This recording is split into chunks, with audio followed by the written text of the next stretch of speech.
ขอยกมือ10 นิ้วกราบนบนอบน้อมยังพระติรัตนเกี่ยวเจ้าตั้ง3 ประการอันมีพระพุทธพระธรรมพระสงฆ์อันเป็นสรณะที่เปิงที่เคารพนับถืออันสูงสุดในชีวิตกราบคารวะแตบไตไวยสาปธรรมพระมหาเถรานุเถระภิกขุสังฆะสามเณรเจ้าจุตนจุองค์โดยความเคารพข ขอเจริญสุขเจริญปอนญาติโยมศรัทธาสาธุชนติ่นจองห้องวัดจุหนุ่มเท่าใจยิงขอน้อมต้อนรับทุกท่านเข้าสู่รายการมรดกธรรมกำเมืองต่างสถานีวิทยุกระจายเสียงพระพุทธศาสนาแห่งชาติและสังคม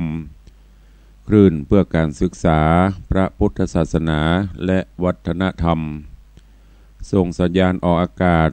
ณสถานีวิทยุวัดไฟหินตำบลสุเทพอำเภอเมืองเชียงใหม่จังหวัดเชียงใหม่ในระบบคลื่นความถี่ FM 104.50 เมกะเฮิรตซ์สถานีวิทยุพระพุทธศาสนาวัดหนองกายตำบลสันปัญญางอำเภอแม่แตงจังหวัดเชียงใหม่ส่งสัญญาณออกอากาศในระบบคลื่นความถี่ FM 99.75 102.0 และ 89.25 เมกะเฮิรตซ์สถานีวิทยุพระพุทธศาสนาจังหวัดเชียงรายส่งสัญญาณออกอากาศในระบบคลื่นความถี่ FM 99.50 เมกะเฮิรตซ์ตลอดจนวิทยุชุมชนเสียงตามสายหอกระจายข่าวตามหมู่บ้านตามวัดวาอารามต่างๆที่ได้ร่วมกันเผยแผ่นำธรรมคำสอนสู่ญาติโยมศรัทธาสาธุชนอยู่ในเวลานี้พร้อมกันนี้เจริญปอนญาติโยมที่ติดตามรับฟังทางวิทยุออนไลน์ของวัดไฟหินสมาพันธ์วิทยุต่างพระพุทธศาสนาตลอดจนต่างเว็บไซต์ต่างๆรายการนี้ดำเนินโดยอาตมภาพพระครูวิสิทธิ์ศรีลาภรณ์เจ้าคณะตำบลป่าแดดเจ้าอาวาสวัดวังสิงห์คำตำบลป่าแดดอำเภอเมืองเชียงใหม่จังหวัดเชียงใหม่เป็นผู้ดำเนินรายการก็นำเอาธรรมะสาระธรรมคำสอนแบบปืนบ้านล้านนามาเทศนาฮือญาติโยมทั้งหลายได้รับฟังกันเป็นประจำถึงวันตั้งแต่เวลา 6 โมงไปจนถึง 7 โมงเจ้าโดยประมาณพี่น้องต่างจังหวัดเชียงรายที่ฟังสัญญาณจากวัดพระแก้วก็ฟังกันเมื่อค่ำยามคืนอนุโมทนาบุญขอบคุณเน้อกับญาติโยมทั้งหลาย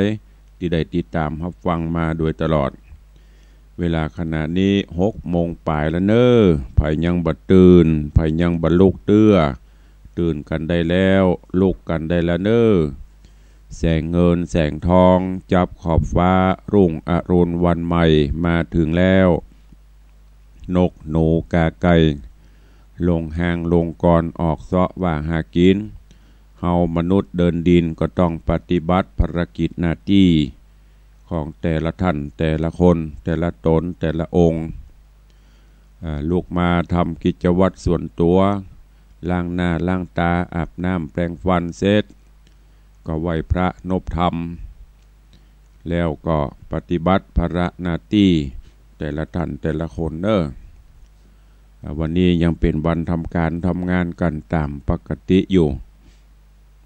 หลังจากที่ได้หยุดได้พักได้ผ่อนกันมา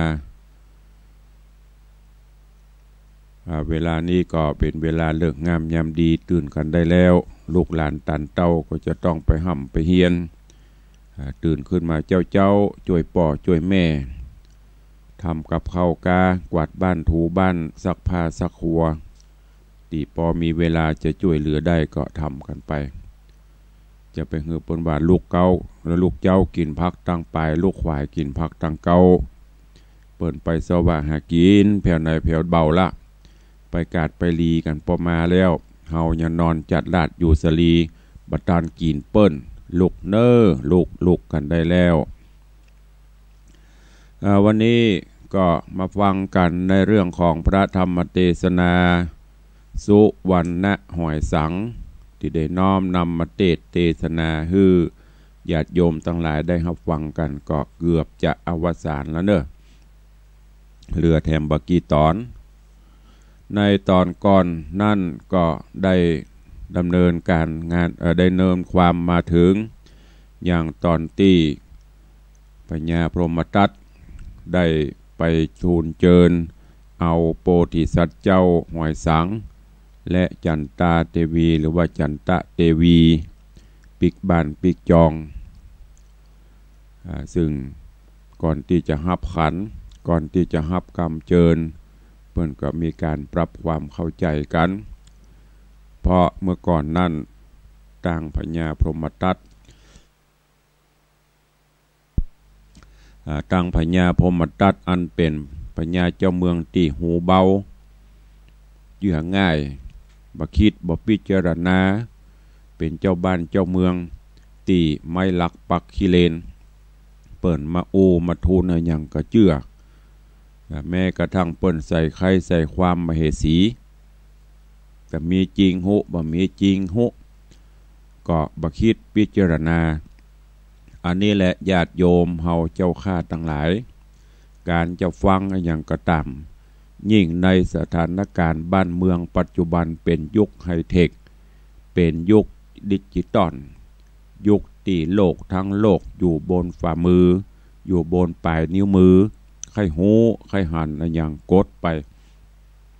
แต่ว่าเรื่องทุกเรื่องนั้นเราจะต้องพินิจพิจารณาตัว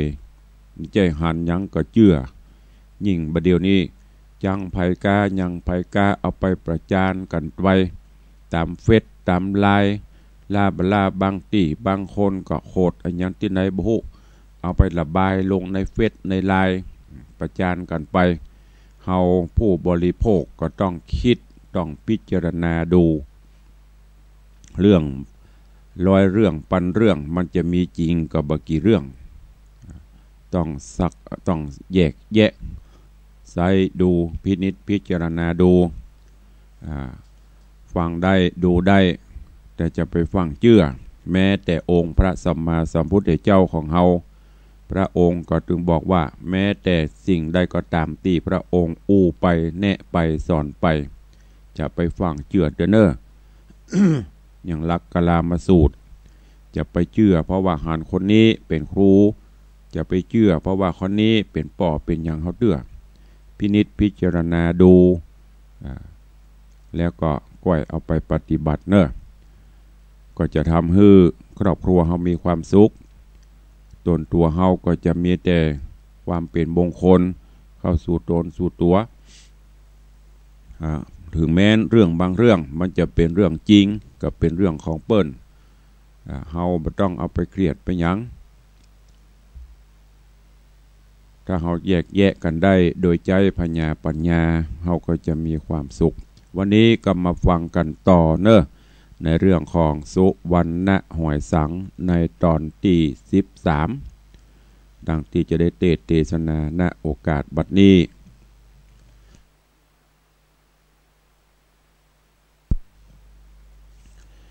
นะโมตัสสะภะคะวะโตอะระหะโตสัมมาสัมพุทธัสสะสาธโวฟังลาโสตุจันนะสัพพุริสะตังหลายดังยิงและใจหนุ่มเท่าตีปากันเล่าทาดาฟังยังรัศธรรมเทศนาสุวรรณหอยสังลำดับมาแถมแล้วเราขอเจิญหนุ่มเท่ายิงใจตั้งหลายจูงตั้งใจไม่ถ่อมทาดาฟังต่อไปไปนานี้แหละนาปุณนาติวะเสในวันลุนลุงเจ้าพระองค์ปิ่นเกล้าพร้อมมาตัดราชาจิงมีกรรมจะฮับสั่งใจฮือราชปุริสาไปห้องเป่าฮือหูข่าวตัวปุรีว่าฮือสามัคคีพร้อมนาอย่าจวดจ้าเฮยหาย ดังขุนนายประจานาราชหือมาสันนิบาตลงกันพร้อมเพียงกันมากระทำพิธีกรรมพิเศษยังสมเต้าเอกเจียงคานตามโบราณเก่าเงาจักหือลูกเต่าโบตาเป็นพญาแตนป้อเมื่อนานเต้าไทยนอภูมินโตนป้อเขาหดหล่อปุตตาตั้งองค์มันดาแม่เจ้ากับหนอดเนารจนาด้วยน้ำพุทธาภิเษกโหราเอกอมอ่านเวทอิสเวทวิษณุมนฮือใจญะมงคลเรื่องรุ่งสมสำเร็จมุ่งสมหมายสัญญาดังลั่นกองเขาตีก้องเตะเด่งปานใจโยขานโหเศร้าจุมหมู่เต้าเป่ามโหรีโด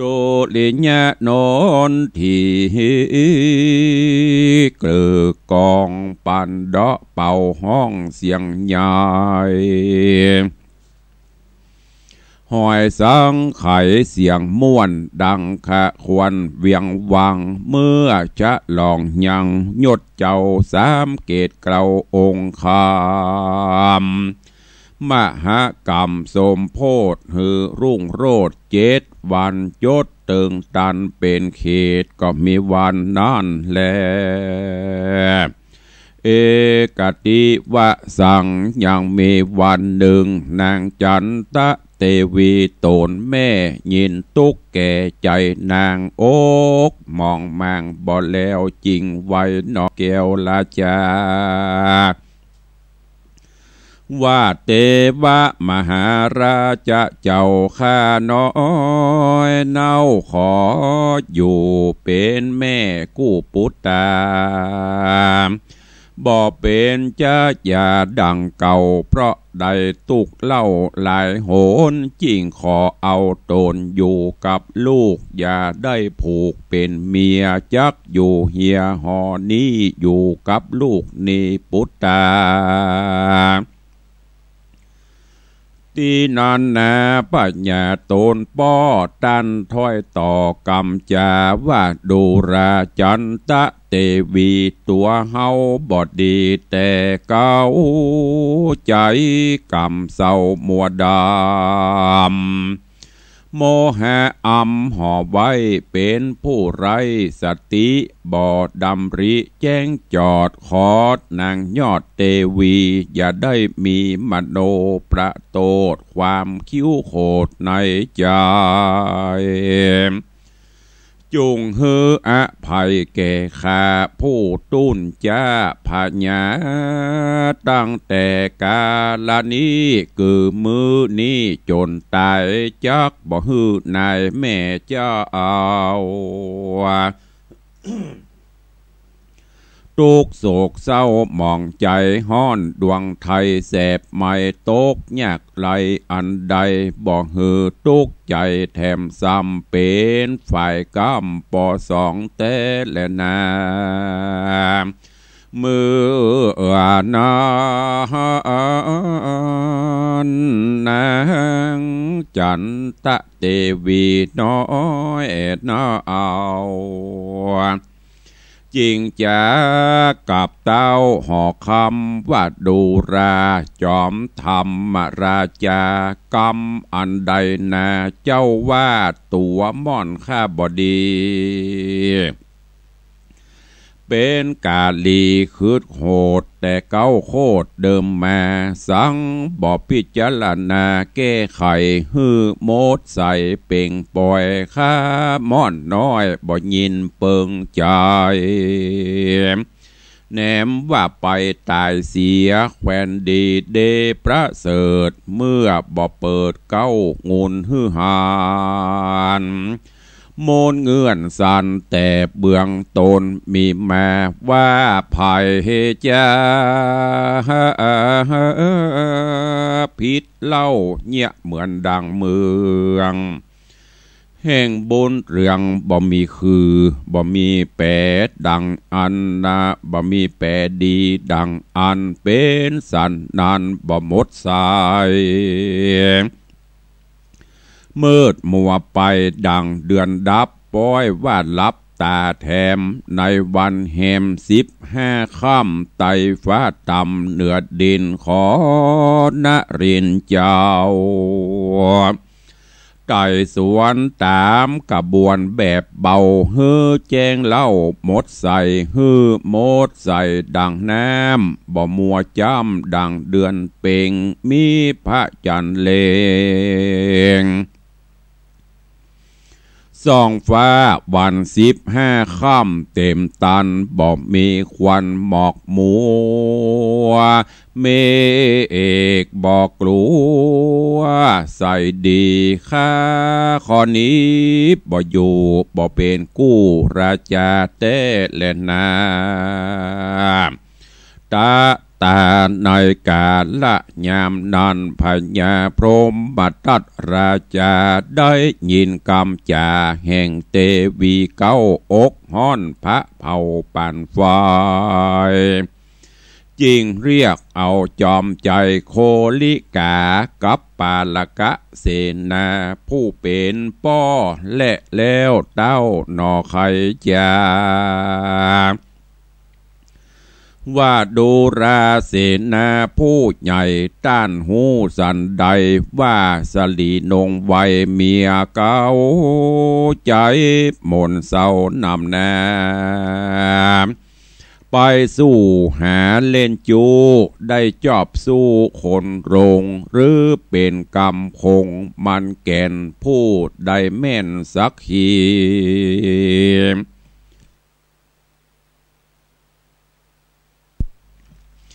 บอกมาฮือดีอย่าร้ายจะเบี่ยงบ่ายลงไหลเสนาในทูลตอบก้มเกล้าหมอบบางโคมว่าข้าแด่พระบรมธิราชข้าพระบาทบ่หันนางจอมทานโคลิกาหากเก็บมาจะบอกบ่จุหลอกดีลีแต่เล่นนาเมื่อนั้นเทวีเก้าได้ฟังกำเล่าจะไขฮ้อนปั่นไฟเอาไม้จริงจากำไป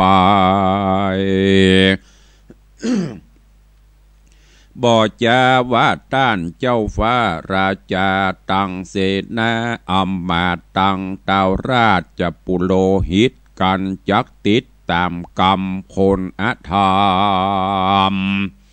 ขิ้นคอใจ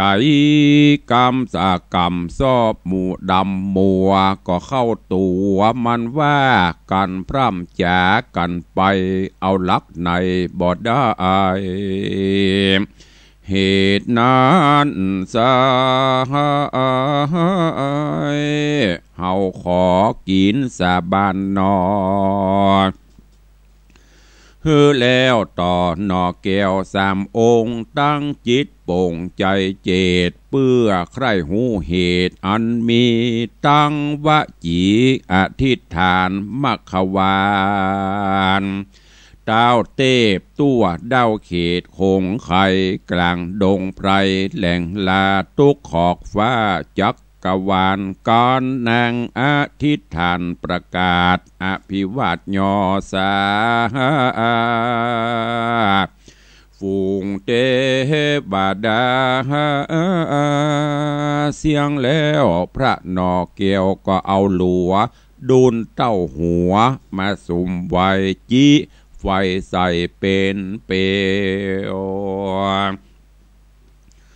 โลกแดงเขียวอะตุ้มตีหน้าคุ้มห่อใจพาดกันไปล้นวิ่งเข้าพูดใดเล่าพิษพวนใจดำมัวเป็นบาปกระหึกอย่าปาโลวิ่งเข้ากองหลัวฮือไม่ผู้ใดจะผู้ใดไซบริสุทธิ์มีใจพุทธผ่องแผ้ว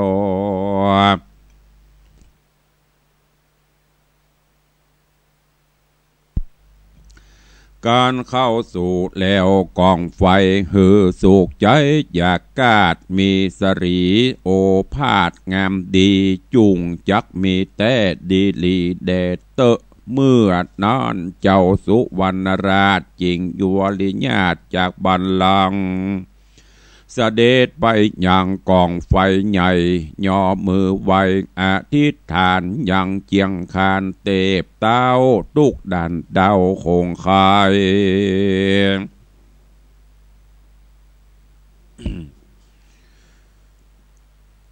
ฝูงอยู่ในแห่งห้องประเทศตองตัวอาณากันตับพระนากามวลมากตังครูดนาคหมู่ไอสวนทุกแห่งโหนต้องเตตโตนวิเศษมีญา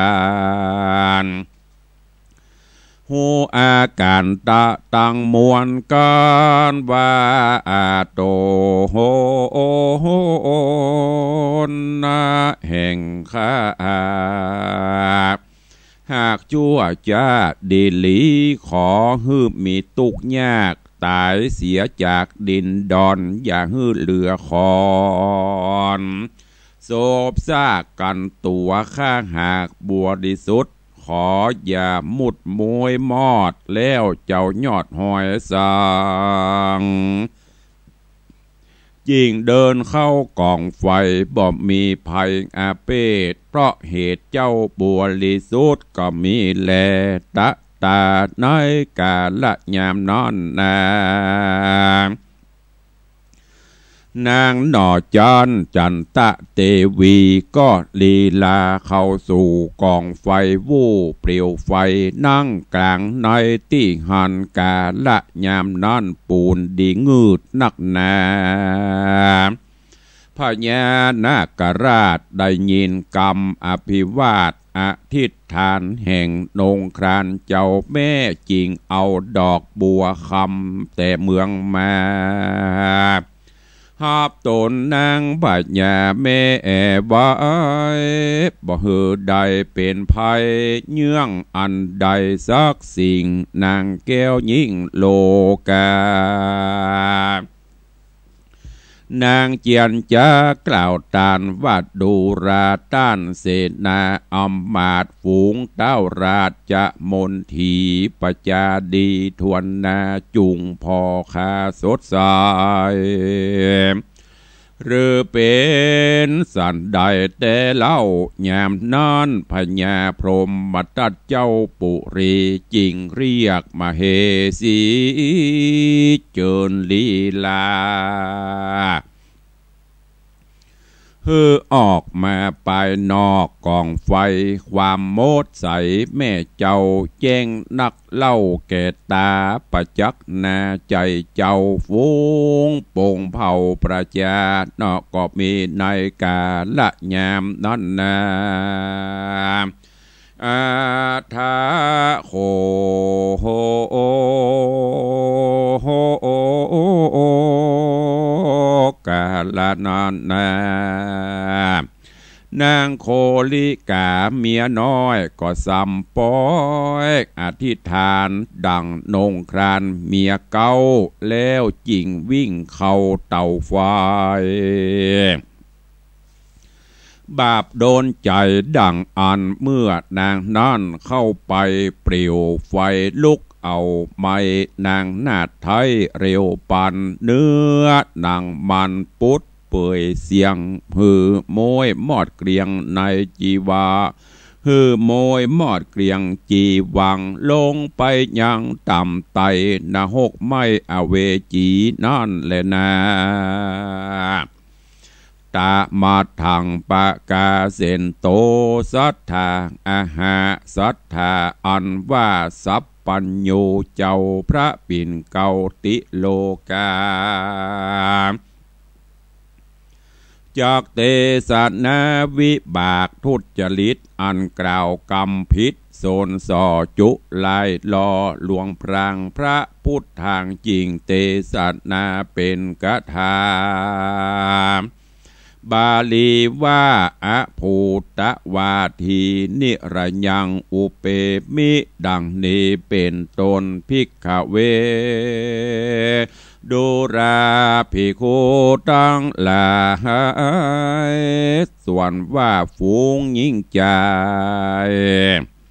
จุหลอกกล่าวกำออกมาจากหิมฝีปากแห่งตนแล้วโคนกำไปสนสอเก่าร้ายต่อคนดี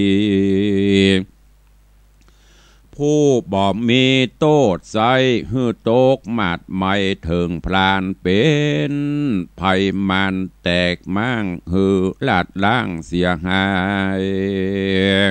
คนตั้งหลายฝูงนั่นตุกจุ่มจานยิงใจก็จากไปสู่อบายตังสีบ่มีตี้สังกาอุปมาดังนางโคลิกาเมียน้อยหากกล่าวถอยกำจาเป็นมุสากรรมเปล่าไฟไม่เอาถึงตายตกอบายบอกกาดโดยอำนาจกรรมปากอันกล่าวถากทางเขา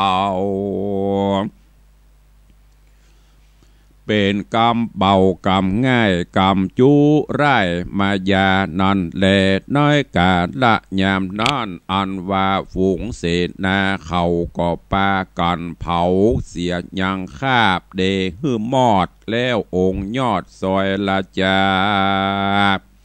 กับเสนาอัมบาตจริงอภิวาททูลสาขออาราธนา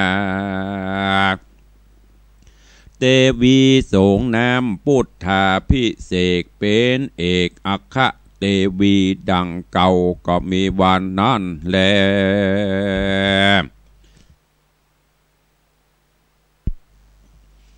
มหาสัตโตปิส่วนอันว่าสุวรรณหอยสั่งเจ้าพระนอนเนาบุญมีปัญญาดี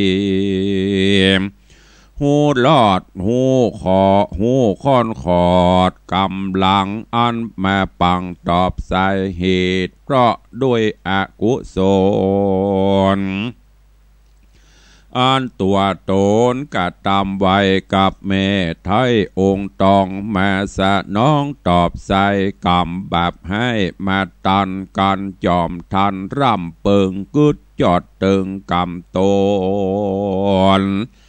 นอดัดสะปนยกโตดได้ภายโพดปิตาหายโศกาโศกมาไอพระแก่นไทยหอยสังปกห่มยังไพรฟ้าตุกทวนนาประจาจอบทัสราจะทำ10 สิ่งมีมาเปลี่ยนยิ่งในตนเป็นผู้ขวัญขวายหาในอันรักษาศีลเป็นผู้ยินดีบริจาคจิตนั้นหากยุติธรรมเคารพยำเท่าแก่ตั้งพ่อแม่ครูอาจารย์มีสันดานละเอียดข่มกิเลสอากุศลหือไกลต้นแสนโยชน์บ่มักโคดโกธา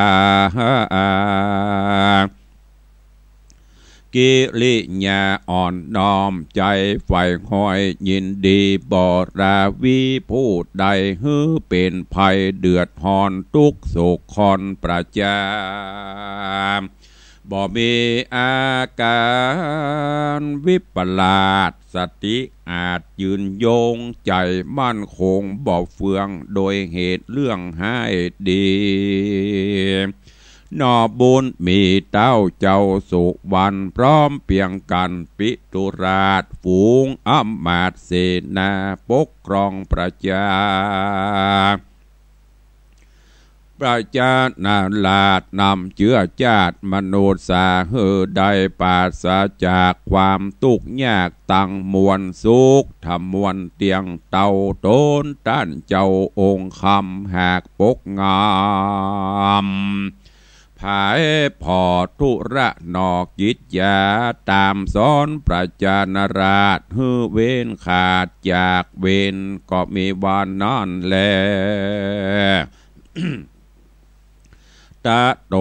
ป ปัฏฐาญะตังแลกแต่นอนไปนาส่วนอันวาปาลากะเสนาผู้ปัลลาหยาบจาใจสวกกลา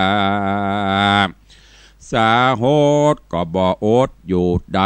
เพราะเตวีน้อยอันเป็นลูกน้อยตายไปลูกใส่ใจบ่อยู่หักหดหูใจตนมีกังวลเดือดไม่หันเต้าไทยหอยสั่งได้ครอบงำเป็นพระแตนป้อสืบเชื้อนอคากูลกันองค์วิทูลของราชจริงได้โอกาสลานีไปสู่ปัญจลนครเปไปนบภูธรที่ราชว่าคาเดมหาราชเจ้าโดนเก้าเงาปุรีบานีพระแย่เมืองพรหมทัตมีมหากษัตริย์องค์ใหม่ชื่อนอไทยหอยสังได้ครองอย่างรัฐาแตนปิตาตนป้อมีใจไฟยอยศศักจักแผ่อนาจักฮือกวางจักมามั่งปัญจนกรฮือภูธรที่ราชจักญาตรามายับองค์คำพระจอมธรรมเจ้าป้อตัวข้าน้อยหนอพักดีเมตตาไม้ที่เคารพจริงมานบนอบน้อมราจากลัวราชบดีจักเสียสลีบ่ฮู้เมื่อถูกผู้สัตถูมาปันตูเข้าไกลเหตุองค์ไทยบ่ละวังอุปมาดังงูเห่ามาไกลเข้าแข้งตนจากถอยโหนขับสู่จางเสียหูเจิงมันเพราะว่ามันมาอยู่ไกลจักหูมได้สักวันข้าน้อยหานดังจริงมาทุนจี้ถวายปันขอจอมตันผ่านเพลได้หูแล้วแจ้งใจได้แลนาตาในกาดละยามนอนพญาปัญจละราชได้ฟังกวาดกำจาแห่งเสนาภูท่าเอาอันมาบอกเราไขจาว่าพญาหอยสังได้เกณฑ์รีมปนโยธาโหนพร้อมพรังจ้างมาหลังลามลายฝูงจุมใจรถราชเสนาจาดคนหานมีประมาณบ่อน้อยนับร้อยอ่านปันจักลมรันลู่ญาติจริงเอาราชจะสมบัติกึดกำจัดรัฐาเมื่อนั้นพระราชาก็มากิ้วโขดนักยิ่งโยดนำนะบอกกึดหาแต่เก้าหากเจื้อกำปากเศษนาอันเข้ามาสนสอองค์เก้าเงาหนอปัญจลาจิงฮือเศษนาไปจิงฮือเศษนาไปเรียกเอายังอำมาตมาสู่ห้องราชหงกันโดยจับพรานด่วนหาวแล้วองค์เต้าปุรีจริงได้มีองค์การฮือเศษนาหารตั้งสี่อันมาตี้ห่อใจว่าจุ่งไปแต่งหางเศษนาจ้างตัวดีตังโยทีหมู่ม้าเลือกตัวกลาหานซึกอันใดปึกเลือบลอยลดบ่อน้อยเลือกเอาอันใหม่เหล่าล้วนทวนเศษนาล้วนแข่งขันลำสะกันเก่งกล้าจุ่งอย่าจ้าสับปราณพร้อมอานันต์เด็กเป็นโยธาเอก ตั้งมวลแล้วจักจัดขบวนใหญ่กว้างเพื่อไปล้างศัตรูป้ายไปตั้งค่ายล้อมเมืองโยธาเรืองเก่งกาแห่งเจ้าฟ้าปัญจราสังฆาญาได้12อโคเพณีปองไฟอ่างกันแต่งห้างบัวระมวนพระญาตนเป็นใหญ่จริงสั่งฮือปาละกะเสนาฮือนำปาเอาโมจะตุราชกู้โยธาออกปาลาไต่เต่าไปสู่เมืองเจ้าสุวรรณเสียงลือนันสะเศร้าอาจเอาตือเสียงนั้นลือกองอากาศกันตับประราชไปถึงก็ย่างจอดนอกเมืองที่หันเป็นหรือเป็นจ้านคลามครานโยธานั้นมีกองนันตัวตองปุรีอุปมามีว่าไว้ดังน้ำใหญ่ตีฟองเสียงนะนองนะเนือกเป็นปุ่มเปื้อกกรมครามเสียงคำรามเกิดกองจ้างมาห้องแสนสะเขียนรถโกงเกวียนกวาดแกว่งดังเสียงแห่งโยธาดังจักมาลุข้ามบ้านเมืองพร่ำยามเดียวแตกเหลวปูดขาดในการละยามนอนบ่ยาจะเล่นนานิติตาขีญะอ่อนกล่าวยังสุวรรณหอยสังตอนที่13ก็บังกมสมเรศสเดช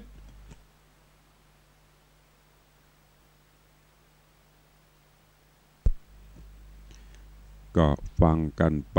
โจบไปแถมต่อหนึ่งในเรื่องของสุวรรณหอยสังตีตุลุงได้น้อมนำมาเตศนาฮือญาติโยมสถานบุญเขาได้รับฟังกันซึ่งก็มีเนื้อหามีสาระที่จะนำไปคิดพิจารณาแล้วก็เอาไปใช้ในการดำเนินชีวิตประจำวันโดยเฉพาะญาติโยมทั้งหลายการจะเชื่ออย่างต่างๆอย่างที่ได้บอกไปได้ยินได้ฟังกรรมยุโยงปลุกปั่นกรรมใส่ให้ไปสีซึ่งปัจจุบันนี้มีเปลอะมีนักคนที่เอาดีใส่ตัวเอาชั่วให้เปิ่นมีนักในสังคมเฮาปัจจุบันนี้อิจฉาคอยนวลอิจฉาตาฮ้อนใส่ให้ไปสียุโยงปลุกปั่นกันปั่นน้ำปั่นอย่างมีตำเตือเรื่องน้อยกลายเป็นเรื่องใหญ่สุดท้ายมาก็เดือดร้อนเหมือนอย่างโหริกานะถ้ากรรมสาบานมีเป็นจริงเหมือนอย่างสมัยก่อนนะถ้าจะตายกันไปโละละโดดเตียวเข้าดังไฟแล้วก็ตั้งจิตอธิษฐานเตียวเขานะมันจะมีสักกี่คนที่ดอกบัวคำจะออกมาฮับเอาเหมือนอย่างจันตะเทวีนะส่วนมากจะเป็นเหมือนโคลิกามดเพราะฉะนั้นญาติโยมทั้งหลายบ่ต้องไปอิจฉาตาฮ้อนบ่ต้องไปใส่ไข่ใส่ความกันเปิงพอใจในสิ่งที่ตนได้ตนมีประพฤติปฏิบัติตามหลักศีลหลักธรรมกันไปเตอะบ่ถ้าไปอิจฉาตาฮ้อนบ่ถ้าไปข่อยนวลไผเพราะวันใดวันหนึ่งก็ต้องปัดต้องพรากต้องจากไปเหมือนเดียวกันหมดเป็นเจ้าจ้างมหาเศรษฐีก็ตามจะเป็นจะได้ก็ตามยาจกวันนี้พวกขอทานก็ตามอยู่ไปก็ถึงบ่ถึง100หรือจะเกิน100ก็น้อยนักเพราะฉะนั้นสร้างคุณงามความดีไปตามอัตภาพเฮาไปมีน้อยเฮาก็กินไปตามน้อยมีนักเฮาก็กินไปตามนักฮักกันแปลงกันอู้จาม่วนกันสันเล่ามนุษย์เฮาอู้กันหูเรื่องมนุษย์เฮาเป็นสัตว์ที่ประเสริฐ มีอย่างอู้จากันสังคมใดก็ตามต้องปรึกษาหารือต้องอู้ต้องจามีอันใดตีบ่ม่วนก็ปู้อู้จากันไปปรับความเข้าใจกันไปบ้านนั่นเมืองนั่นสังคมนั่นครอบครัวนั่นก็จะมีความสุขไม่ใช่ว่าเปิ้นใส่กันน้อยตึ้มเตื้อเหมือนไก่เจ้าเล่าเจ้าเดียวกันนะนอนก่อนเดียวกันถึงวันกินข้าวเล่าเดียวกันวันใดวันหนึ่งเปิ้นเอามีนเข้าตาเปิ้นเอาของแปรปลอมเข้ามาสูบใส่โจนกันจนหัวเลือกหัวแหลวไผเจ็บตัวเล่าก็ไก่เฮานั่นเล่าเดียวกันน่ะเหมือนเดียวกันบางเตื้ออยู่ด้วยกันจะดีเปิ้นยุเปิ้นโยงเปิ้นใส่หันหน่อยเป่าหันหน่อยบ่พินิจบ่พิจารณาก็ไปเชื่อกันแม้แต่ครอบครัวบางครอบครัวผัวเปิ้นอยู่ด้วยกันเมียเปิ้นอยู่ด้วยกันมีความสุขพอดีวันดีคืนดีมีไผมายุแยงโอ้แต่เจ้าหาหันเมียคิงซ้อนไผฮู้ไปบ่ไอ้ผัวก็บ่คิดพิจารณาดีๆเมียปีกมาก็เป็นบ่เฮบ่เกใส่กันเรื่องบ่เป็นเรื่องเดี๋ยวเปิ้นไปตัวเปื้อนตัวฟูงตัวหยังกาไปการไปงานกาบ่ความหึงหวงกิเลสตัณหาเขาครอบงำทำให้ใจมืดถ้าเขาคิดถึงดีๆว่าจะมันไปใหญ่กับเรื่องของเขามองโลกในแง่ดีชีวีเขาก็จะเป็นสุขดังนั้นฝากไว้กับญาติโยมสาธุชนทั้งหลายเนอะที่ฟังธรรมแล้วลูกหลานตันเต้าก็เหมือนกันคือตั้งจิตตั้งใจศึกษาห่ำเฮียนไปที่สำคัญผู้มีบุญผู้มีบุญคุณอันใหญ่หลวงกับเฮาบ่ว่าจะเป็นพ่อเป็นแม่บ่ว่าจะเป็นครูบาอาจารย์บ่ว่าจะเป็นปู่อาป้าเอาอาหรือไผก็ตามที่เปิ้นมีบุญมีคุณกับเฮาก็ต้องหาโอกาสตอบแทนคุณทดแทนบุญคุณของเปิ้นไปเหมือนอย่างประเดี๋ยวนี้ป่อของจันตะเทวีปาลกะเสนาขนาดเปิ้นอภัยเปิ้นปนแล้วก็หันแล้วนะว่าลูกตัวเก่าก็ยังเป็นยี่ก็ยังบรรละความเปลี่ยนพยายามที่จะหักล้างทำลายกันในตอนนี้ก็ยังไปเป่าหูพญาเจ้าเมืองแห่งเมืองหนึ่งว่าจะหอยสังหรือว่าพญาเจ้าโพธิสัตว์เจ้าหอยสังจะมาลูบมาญาติเตจริงเอาอันเนี้ยคนบดีอยู่ไหนมันตึงบดีเพราะจิตใจมันบดีพอตั้งนอกสวยสดงดงามแต่จิตใจต่ำซามหาเรื่องหาเล่ายุแยงแต่แข็งลวบไปทำเรื่องน้อยเป็นเรื่องใหญ่ไปสุดท้ายตัวเก่าจะเป็นจะได้ก้อยติดตามฟังกันไปเนอะวันนี้ก็ขอโป่งวางไว้แต่เพียงเต้าอี้เหลือเวลาแถมน้อยก็จะได้เปิดหน้าใหม่คือกับญาติโยมศรัทธาเฮาได้ได้จ้าได้สนทนากันในยามเจ้าอารุณสวัสดิ์ตักตายกันในยามเจ้าเนอไผ่ลุกแล้วพ้องไข่ฟังอยู่ตังใดพ้องโทรศัพท์เข้ามาร่วมรายการกันเนอ0817836540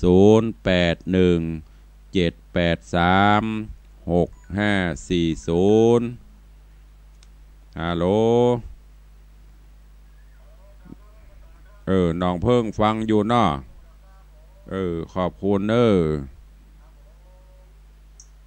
จริญปอนนี่แฟนมิตรรักแฟนรายการแฟนพันธุ์แท้แล้วป๊อกแป๊กเปิดถึงโกดเข้ามาอันนี้เป็นแฟนพันธุ์แท้จากตังน้องเพิ่งพ่องตังสลับปีหลายตี้หลายตังพ่นฟังกันอยู่ตังอื่นรอไข่ลูกเจ้ากินพักตังไปลูกควายกินพักตังเก้าไข่ฟังเจ้าเข้ามาเด้อเจริญปอนยามเจ้าจากที่ไหนก็ต้นโจกเนาะมีโจกมีใจเนอสาธุเด็กหญิงแสงคำแสงบุญตื่นแต่เจ้าว่าจะได้ขอบคุณนะอุ้ยเนอสาธุเจริญสาธุเจริญปอนเนอเจริญปอนฮัลโหลจากที่ไหนสัญญาณฟังชัดเจนเนาะ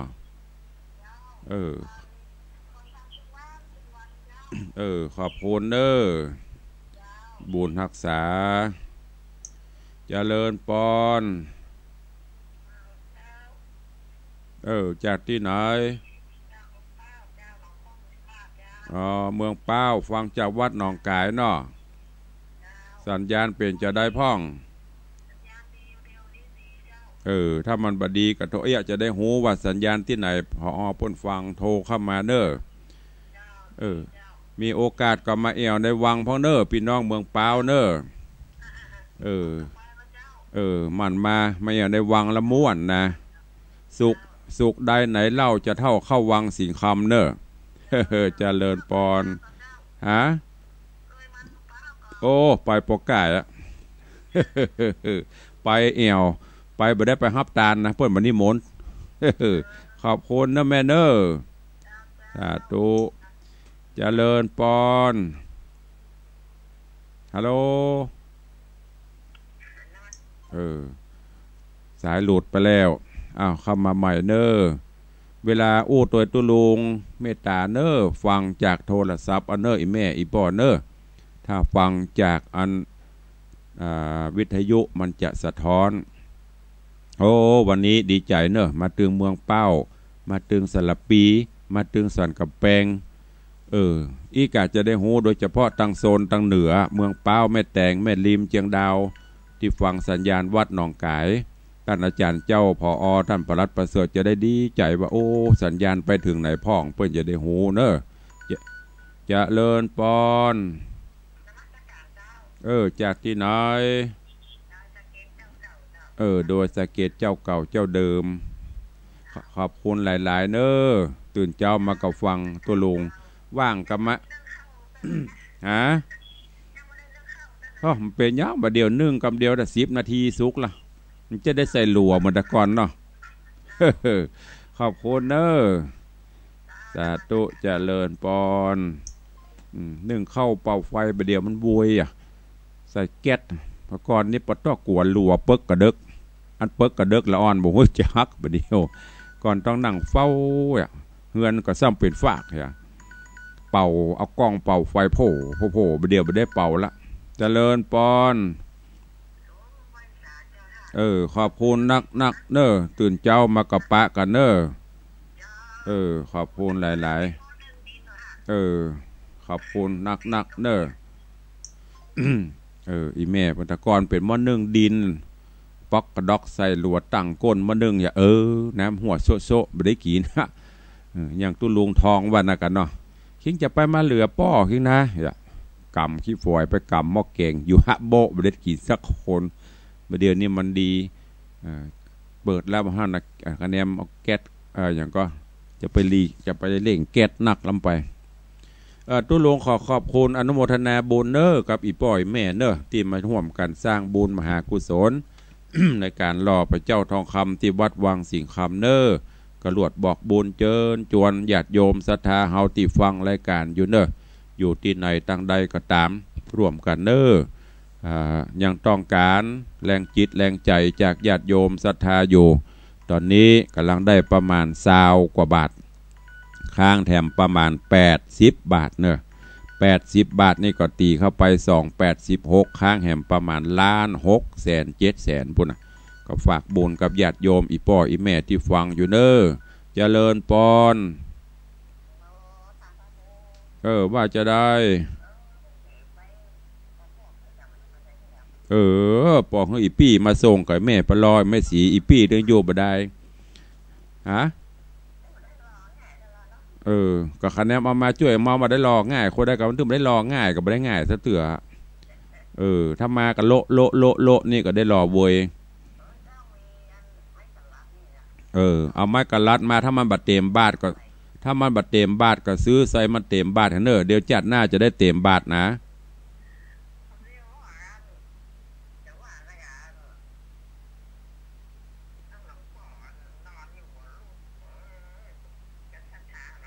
อย่าง